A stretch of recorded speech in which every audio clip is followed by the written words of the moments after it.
Our first speaker today is a pleasure to introduce Mr. Mark Greenwood.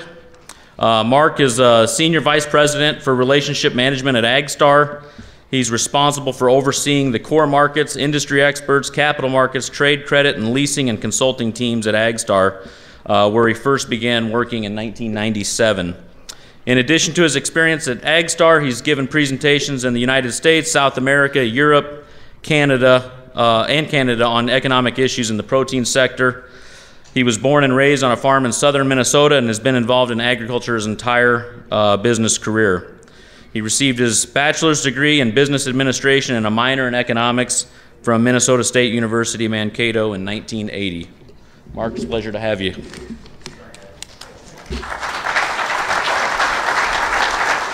Good morning. Can everybody hear me so far? So I always think about when I'm speaking at a college, when I was in college, which Jason alluded to, is 1980. Yes, I am old. So when you speak early in the morning, you always have to start a meeting with a question.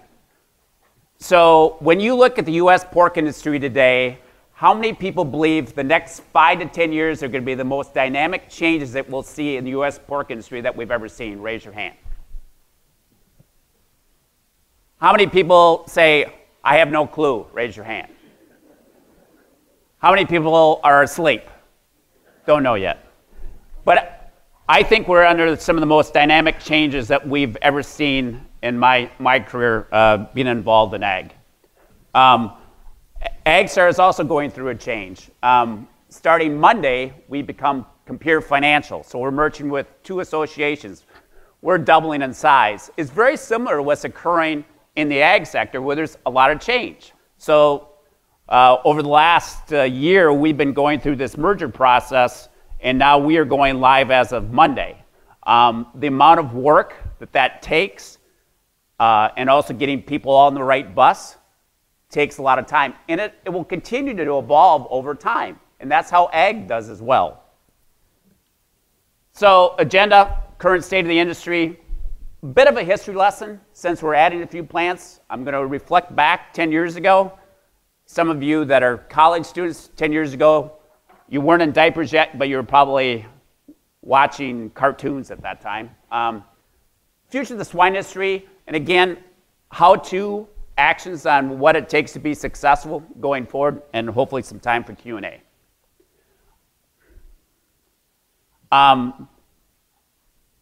I've been an avid runner for about over 30 years. I actually still race from time to time. This is a picture of my daughter-in-law and my son. And they are much faster than me. I actually went for a run this morning. I now do the Forrest Gump runs where I run, then I walk, then I run, then I walk. But 5 years ago, I ran a half marathon. It was the fastest I've ever run a half marathon. I ran a 1:45. So those of you real quick in math, that's an 8-minute mile. I was 53. I was feeling really good. Now my son, he ran, I hate him, by the way. He ran a 1:15. He's fast. So he's ran Boston. He's fast enough to chase down his wife for the last 2 years as well. But going back to my analogy of running and why I enjoy running, it's that competitive nature. And I think that's where the U.S. pork industry is at as well. A little bit more about the half marathon. In the 50-year-old group, I was in the top 35%. I was pissed. I'm going, how in the hell can be 35% of this group be faster than me? I just ran an 8-minute mile for 13 frickin' miles. And you're going, I should have tripped some of these old guys running. But the other part of it, on all the runners, I was in the top 20%. So I felt pretty good about that, but I'm still going, how are these guys running this fast at this age? But the similarities is this is where the U.S. pork industry is at. They're fully invested. Anybody that's doing it They're very good, and they work at it every day, constantly on trying to get better on what they do. Very tough to beat anybody that is not dedicated to trying to get better, and as you try to look at your business. That is in a snapshot of where we're at today. So this is a great story. 1920, the American farmer fed 3 people. Today, the American farmer feeds 155. I think it goes what Dr. Bierman talked about is we have, what, I think 2/3 of your students now that have no ag affiliation. This is a tremendous story, and we don't share it enough. We got to continue to share that story. Sustainable, efficient, utilizing technology to, again, and I think Elanco talks about feeding the 9. We're going to have 9 billion people by the year 2050. And thinking about all the efficiencies that we continue to do, there's probably not a single greater story on overall efficiencies than the American farmer. And I firmly believe that the pork industry is one of the leaders in agriculture on efficiencies. So this is one of a few plants that are coming. The Seaboard Triumph Foods plant in Sioux City. So why is this occurring? Why are we seeing all these plants? We've got, and I'll show another slide coming up, but we've had this emergence of another plant in Coldwater Creek, Michigan, that's going to be up and running this fall. So we have 2 large plants that will be up and running this fall. Well, I know we've got some Packer folks here, but a lot of it has to do with there's been a seismic shift when you start, and this is CIH helped provide this, and I know, Joe, you're sitting here as well, Kearns, but if you look at the gap between cutout to cash, that gap since really about even 2014 has been fairly large. And if you looked at probably last fall, and I know the reasons that we didn't have enough packer capacity. Probably at that time we had a lot of hogs coming to market in September. But we had cash hogs sitting at about $50 with cutouts sitting at between 78 and 80. How many people when in September were thinking what you would see cash hog markets today at $87 and cutout at 103 last September? Raise your hand. Not one optimist in the bunch. But that's how quickly things change. So these are all the new plants that are going on. You got Wyndham today is probably running at about 3,000. But all the stuff that's potentially coming, you got Presage starting in that Eagle Grove area as well. And that best guess would be sometime probably 2018, 2019. There's rumors as well of a group from Pipestone potentially building a plant. Whether that happens or not, who knows? But again, that gap between cash and cutout is one of the reasons why we've seen that. And this is why. And I'm not trying, but it's basic economics and capital. Prior to me being in the lending industry, I sold feed. And we've got some feed people here as well. And we've seen the change on how that's evolved over time. And this is continuing to evolve. But if you look at capital investment to build a packing plant is much different than investment to build. The new Triumph plant will actually will harvest about 5 million head a year. In order to actually put that together from a producer standpoint, the investment is 1.6 to 1.7 billion compared to 500 million of a packing plant. We're also not talking about the land that you'd have to invest in if all of a sudden you want to control your entire feed supply. Big difference. So new packing plants are built for a reason.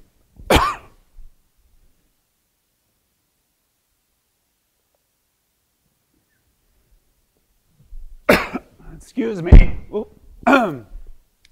But being good at processing doesn't mean you'll be good at production. Excuse me.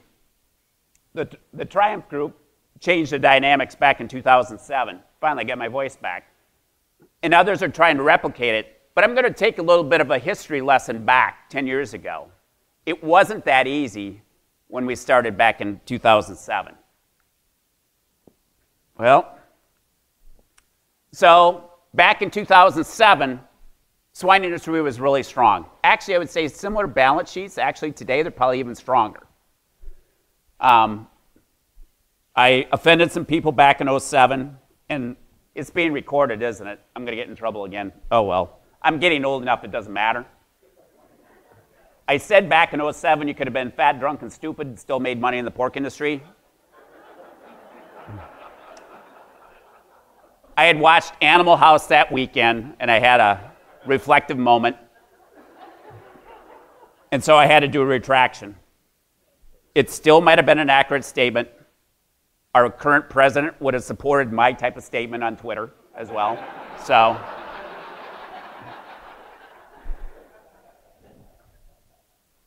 Triumph plant started up in 2007. Does everybody remember the plant explosion? I do. There's also an employee disruption where they lost half their workforce in about a single day. You don't exactly find 1,000 workers to replace in 24 hours. Mike Porth, do you? Probably not. Corn was cheap back in 2007, but what happened? We had corn price go up. We had $7 corn. We had meal at $400 to $500 a ton. We had probably $25 a head losses for 2 straight years. Well, we thought the worst of it was done in April. Then we had H1N1, or swine flu. I was working with, actually, Pat, with Mr. Dirks back in the day. We talked about a sow buyout. I will never talk about a sow buyout again in my career, but it was ugly. I spoke at NPIC back in 2009 about where the industry was on a cliff, ready to tip over. The Triumph story was very successful, but it wasn't easy. And I still think there's a firm belief that we're going to build the plants and it's all going to get easy. I want to reiterate, I'm firmly in favor of new plants, but to hire 1,000 workers for initial first phase is not easy. To make sure that plant's running smoothly is not that easy. And the other thing is if we continue to add all the plants that I talked about, we have a few pounds of pork to get rid of globally, not just domestically as well. I think Damu's topic will be interesting to hear. So I still look at the U.S. pork industry as being the best in the world at what we do. World class. Producer processing overall infrastructure is second to none. Financial and operational excellence across all the systems are very, very good as well. Very good risk management in place, and continued improvement in overall production. But change is still coming along the way. So this is what I'll show you in terms of financial strength in our portfolio. And this is a benchmarking study, about 20% of the U.S. pork industry. And it really takes a look at 2010 through 2016. And where I'll go here is I'm just going to go to the left and take a look at owner equity. And these are GAAP numbers, so they're a conservative owner equity balance sheet. So they have 63% assets and 37% debt. But that's a very strong number. Working capital per sow, and we're taking current assets minus current liabilities and divided by their sow equivalents, pretty much, at 1,300. The sow is not included in that working capital number as well. So you could add another $250 to that number. So you're over 1,500. Fixed debt per sow, 849. This is all year end. If I would say today, owner equity would probably be closer to 68 to 70. When you always look at year-end numbers, most farmers don't like paying taxes. So there's always a lot of tax planning that's done that'll inflate these numbers. They actually are stronger today. I'll get there in a minute. If I looked at profit for 2016, most producers probably made a little bit of money, $3 to $5 a head. If you'd say, okay, what have they made this year? Probably broke even to maybe making a little bit of money right now for the year. First 2 to 3 months were not that great. We've had pretty good recovery last couple months. Cost per head, right at about $140. You got to remember, we go all over the United States. If you would say, okay, Mark, what's cost of production today? I would say, on average, probably break-evens would be anywhere from 64 to 68 carcass today with today's prices. If I was a producer and was buying all my feed and looking at the forecast, and I know we've got some pretty big reports coming out today, right? Not only on crops, but also on hogs. I would probably, Joe, you might argue with me, but if I was a producer of hogs, I'd try to own as much feed as I possibly could today at these prices. We have corn in southern Minnesota sitting at $3.03 a bushel. I'm kind of going, what are you waiting for? Well, it could get cheaper. How much? Well, it could get to $2.95. That's 8 cents. It could get to $4, right? And you got meal probably sitting at, in southern Minnesota, it's below $300.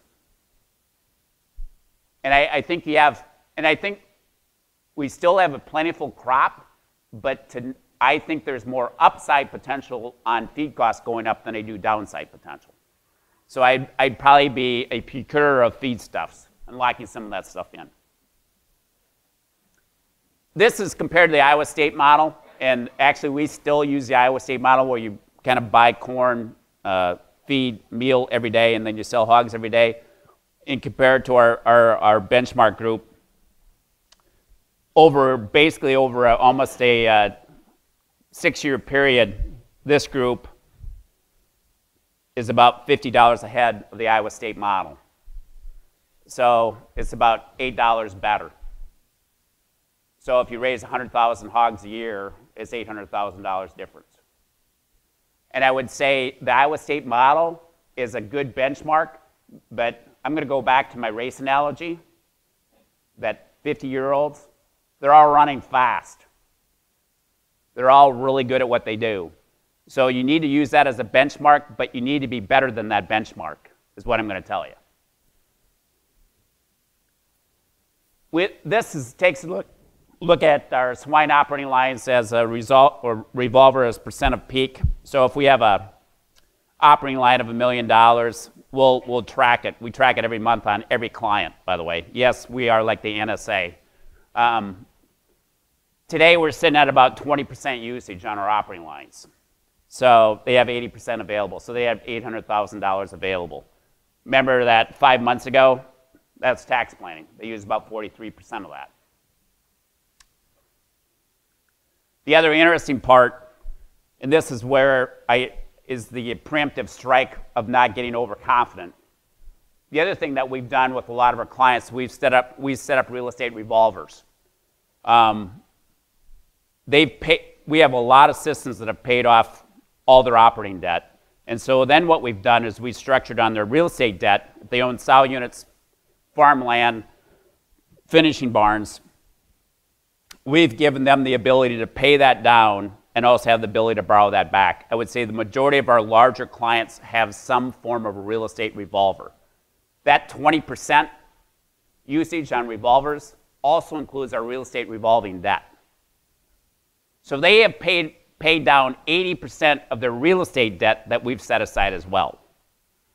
Are you getting a context of the financial strength of the industry? So many systems could lose $20 a head for 2 straight years and not touch their operating lines, other than tax purposes. So if you think you're strong, going back to the race analogy, there's some old fart running faster than you that's fast and continually getting better every day at what they do.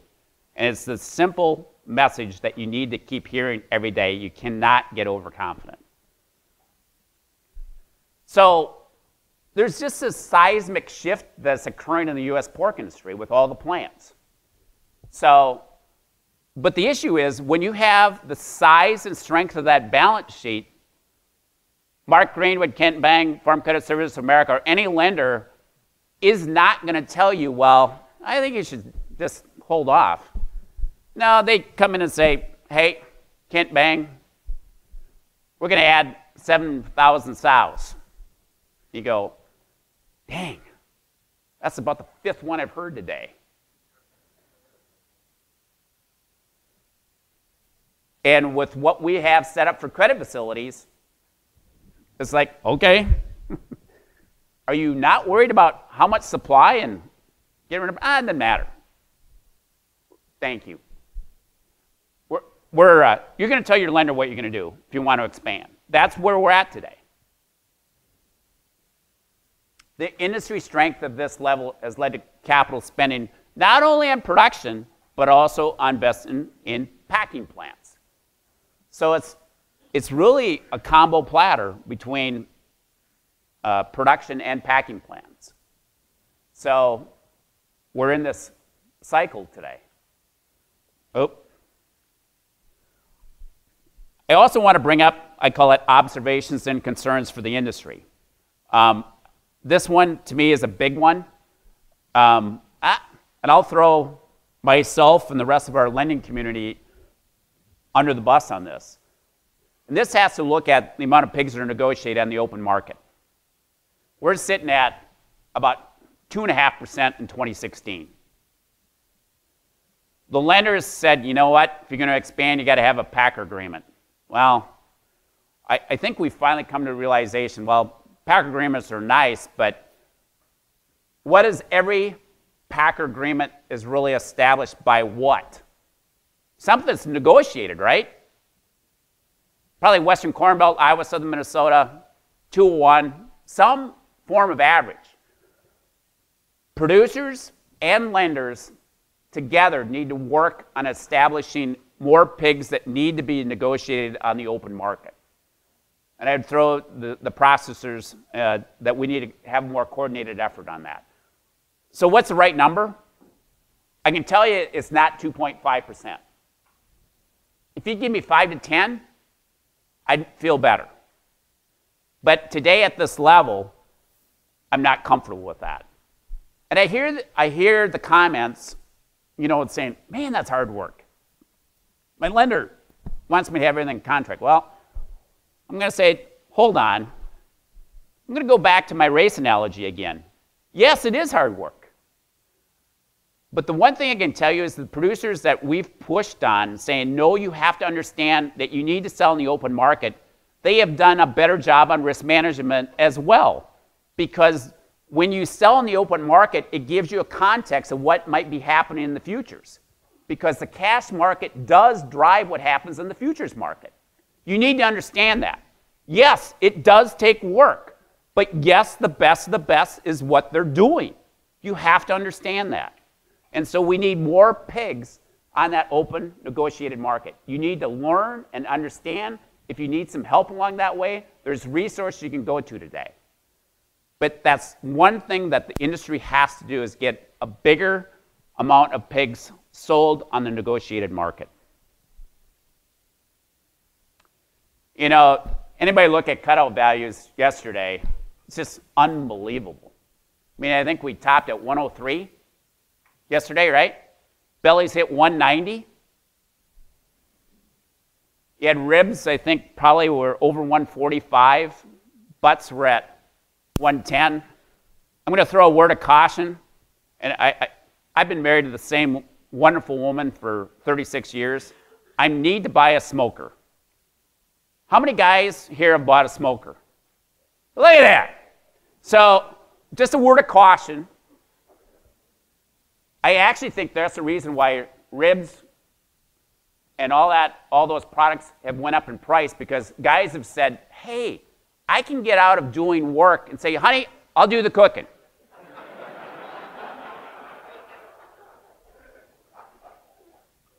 Well, I've seen people smoke a butt. You put it in, you open up a beer, and you sit and watch it for 6 hours. It's a beautiful thing. Sooner or later, and if this is recorded, delete this portion. Sooner or later, there's going to be a day of reckoning for all men that the women are going to take over the smoking piece.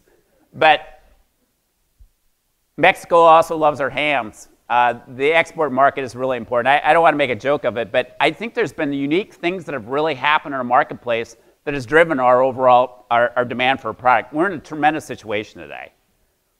But as we increase our supply, can we keep our values? I'm not smart enough to figure that out.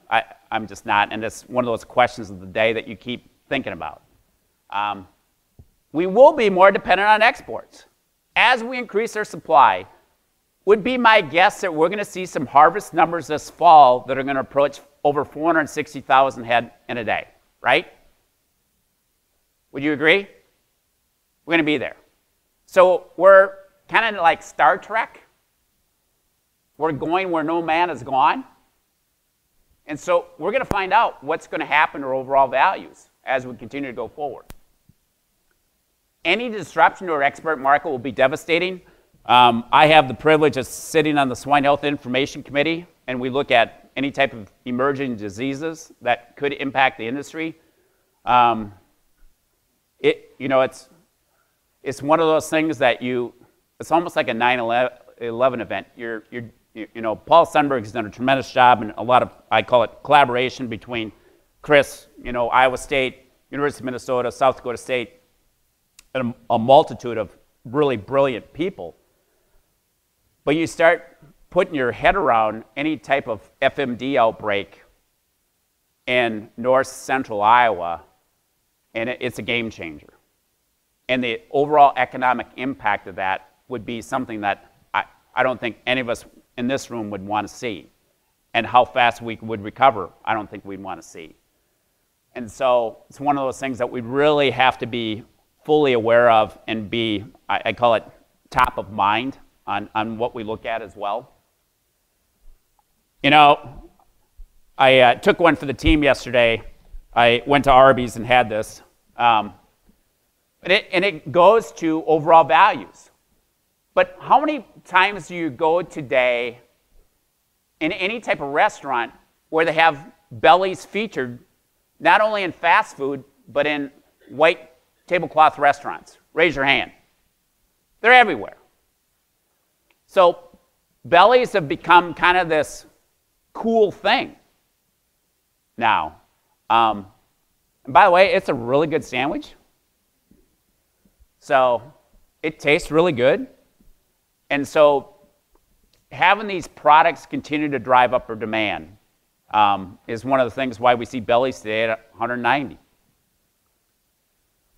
I also want to bring this up. One more item before I kind of close down and have some closing comments. This one is, we always say there's disruptive forces that come into the marketplace that will change the marketplace as we go forward. This one is worth watching. Amazon buying Whole Foods. Did anybody see what happened to the stock of Walmart, Target, Kroger's that day?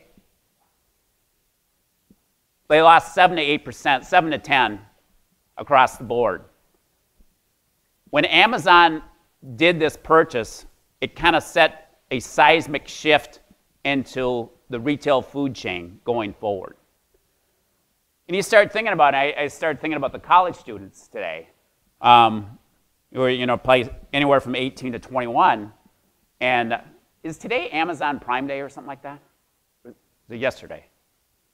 There's some, you could buy deals if you're an Amazon Prime member, you get better deals. But Amazon, on their supply chain, has done a marvelous job And as they continue to enter into the food space, it's worth watching and how that will impact what we produce through the entire food space going forward. It's something absolutely worth watching. I talked at MPIC last summer. You know, I've got a daughter that's, I've been blessed with 3 wonderful grandchildren. And she does all her shopping online through Hy-Vee. She doesn't go to the store. She orders it online, and it's delivered to her house for free if it's $100. And if you don't think the consumers of the future are not going to think that way, and this is in Mankato, Minnesota. This isn't in New York. And you have to look at where the population base is and how consumers are going to buy food and how we have to tell our story. And it goes back to what Dr. Bierman talked about. When you have 2/3 of the students that now are coming to the ag space have no experience in ag. It's a threat, but it's also an opportunity, right? I believe the glass is always half full, that we have to turn it into an opportunity. But how we work on probably a more coordinated food chain that really tells our story, not only from a food safety perspective, I think there's an opportunity there. But as consumers more evolve into an e-commerce strategy on food, I think we're going to have to understand that as well. Pork industry of the future. This is my best swag over the next, especially for the next 5 to 10 years. I think you're going to have more integration along the way. I also will throw another item out there that I think just because you are building a plant, I think you also have to think bigger and broader as well. The Seaboard Triumph folks bought a bacon company called Daly's and try to capture some of that brand value as well. I think brands will continue to matter along the way. I think having some form of further processing in the new plants will emerge over time. Just that's a prediction. When you look at the Clemens Corp, they have a branded product already. So, and very strong brand presence in the East Coast, especially in the Northeast. I also think there's more alignment with producers and processors, but there needs to be a balance of having some pigs that need to be negotiated to have an establishment of the marketplace.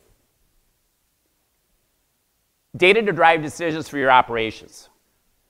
We're in a data crazy world today, right?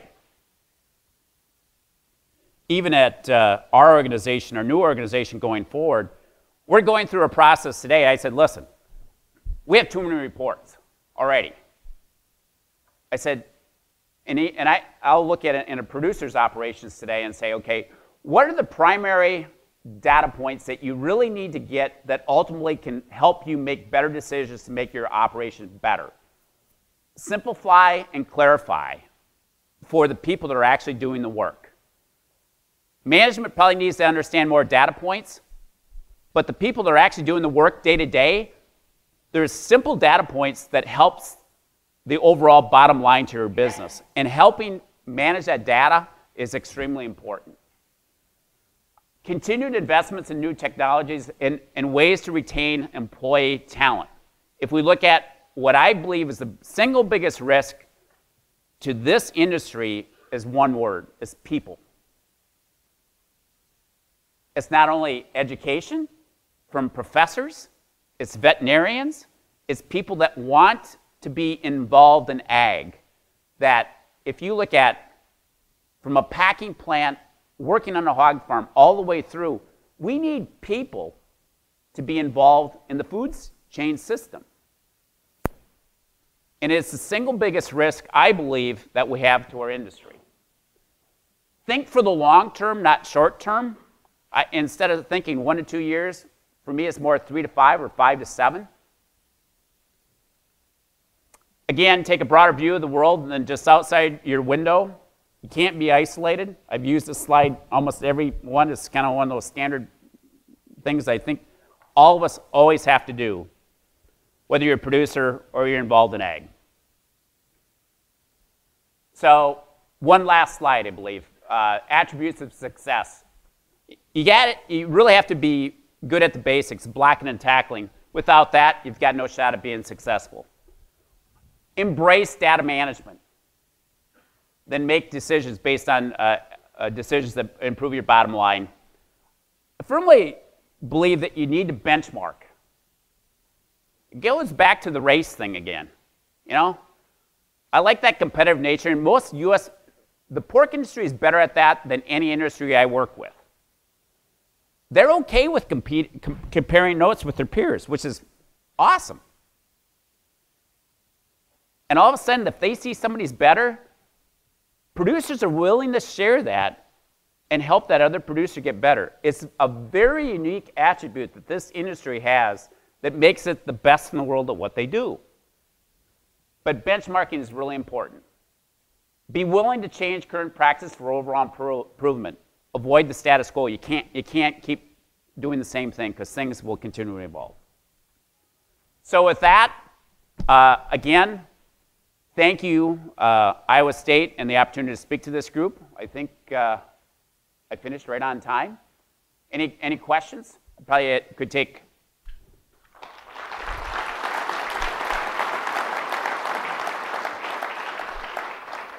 Dwight? You can't let you off the hook without talking about the cost of capital. Yep. Wall fleet for the last several years. What's the next 5 to 7 years? Well, short-term rates continue to go up. I actually think we'll see short-term rates probably have another 50. 10-year treasuries, which is the long-term rate, which really drives a lot of, a lot of funding, whether it be homes or I call it capital infrastructure, trading at about 2.2%. My belief is it might become inverted. Short-term capital might actually be more expensive than long-term capital. A couple reasons why I say that is in order to invest in overall infrastructure, I firmly believe, and this is where our current president, I think will play a little bit of a factor. I think he's motivated on making sure the stock market keeps going up because that, I believe, will get him reelected. 401ks go up, you got a better chance of getting reelected. I also think in order to have home building continue to grow, highways improve, infrastructure, I think long-term rates will need to be competitive. Now, I don't think they'll probably stay at 2%, but I don't perceive them going wild. I think they'll elevate up, but not dramatically. And there are other reasons why they might go up to 3%, so you might have long-term rates that would probably get over 5. Again, I'm old. I can remember 10-year treasuries back in the early 80s trading at 12.5%.